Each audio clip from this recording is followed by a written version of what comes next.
சே, உன்னால இந்த வீட்டுல எவ்வளவு பிரச்சனை பாத்தியா? ஒருத்த கூட நிம்மதியா கூட சாப்பிட முடியல. உன்னை வச்சுக்கிட்டு என்னப்பா இப்படி பேசுறீங்க? இந்த வீட்டுல எனக்கு பிடிச்சதே நல்லா சாப்பிட முடியாதா? அப்படி உங்களுக்கு ரொம்ப கஷ்டமா இருந்தா நான் என் அம்மா வீட்டுக்கே போயிடுறேன். ஓ, என்னது உங்க அம்மா வீட்டுக்கா? சரி போ, எத்தனை நாள் வச்சு சோறு போறாங்க பார்க்கலாம், கிளம்பி போ. ஓஹோ சரி, நான் உங்க முன்னாடி அம்மாக்கு ஃபோன் பண்றேன், என்ன சொல்றாங்கன்னு பார்க்கலாம். பண்ணு. ஹலோ, சொல்லுமா.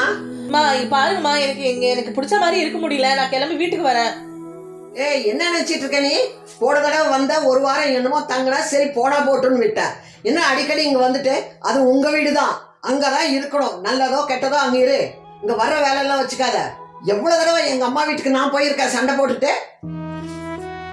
வந்தா உன் புருஷனோட வா, இல்லன்னா இந்த பக்கம் வந்துடாத. வை போன. என்ன சொல்லுவாங்க அம்மா? புரியுதா? 1000 இருந்தாலும் இங்கதான் இருக்கணும். நாங்க சொல்ற பேச நீ கேட்கணும். வேலையை பாரு போ. சே, பேருக்கு தான் சொல்றாங்க கல்யாணம் ஆனா பொண்ணுங்களுக்கு 2 வீடு இருக்குன்னு, மாமியார் வீடு அம்மா வீடுன்னு. ஆனா எந்த வீடுமே சொந்தமா கிடையாது. நம்மளுக்கு பிடிச்ச மாதிரி நம்மளால இருக்கவும் முடியல.